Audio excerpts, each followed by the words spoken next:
So thinking about these past 5 years and kind of how things have progressed, um, have there been any kind of bigger issues that you've run into during these years? You're like, oh wow, now we're really at a, you know, this is a tough moment. Something's happening, right? And that really made you think, or as a problem you had to deal with.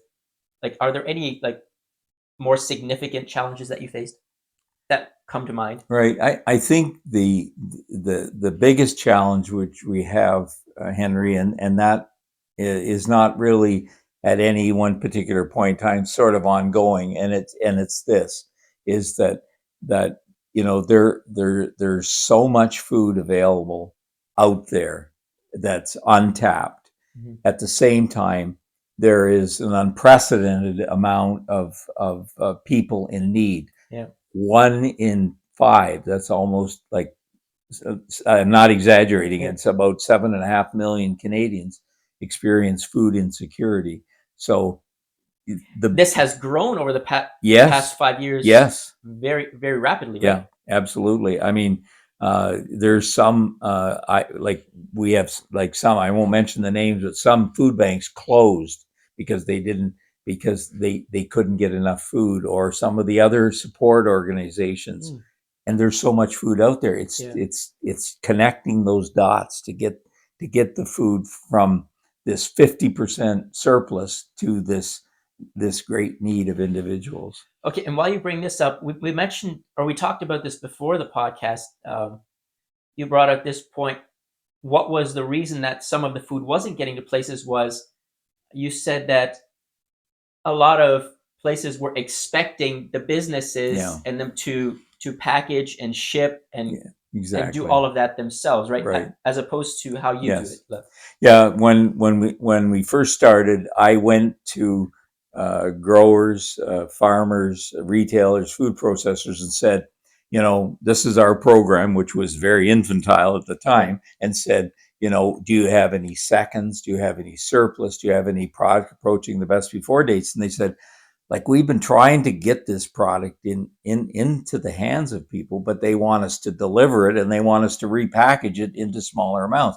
And I understand that yeah, because it's not possible for a food bank or a small group or a food coalition yeah, to do that, because it's really almost like a manufacturing yeah. process.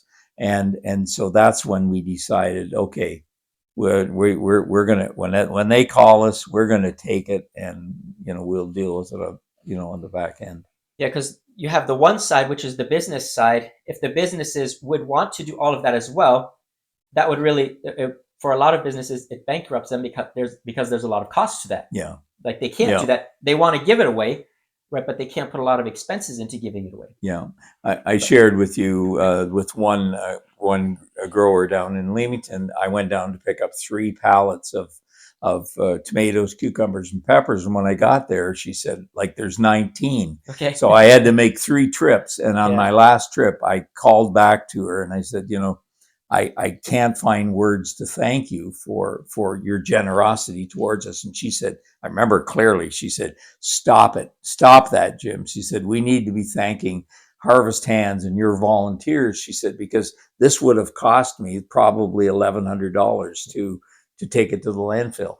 yeah, just to throw it in the garbage, Yeah, right? And that's exactly. crazy thinking about Yeah, it. Like they want to give it away, yeah, but now they can't even. Often, if they want to throw it away, it costs them right. $1,000 to have it. So first of all, you lose all the money that you would get from selling the food. Yeah, And then you lose all the food itself, yeah. and then you're also paying to lose the food. Yeah, exactly. What you would be surprised if I told you that particular grower gave us over $500,000 worth of food in 2023.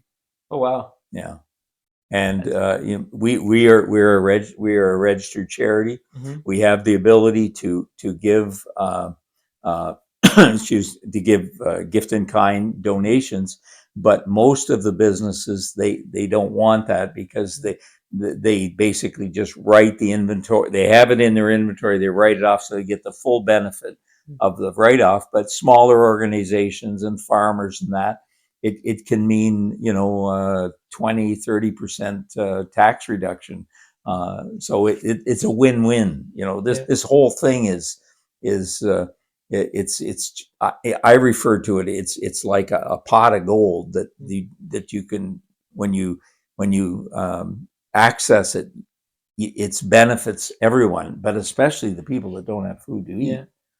So it's benefiting the producers in one sense Yeah, to be able to get the surplus from them, but obviously the people who are also getting it now. But there again is the need for the middlemen, so to speak, yeah, right? yeah, Like exactly, somebody needs to be able to go and pick it up. But so exactly. that's what you say is the limiting factor is somebody to be willing to take it, right? Take it in and redistribute it. Take it in, take it today, package it Yeah, tomorrow, and get it back out yeah, into the network. yeah. Yeah. And that's no small thing, right? No. It's obviously a big thing.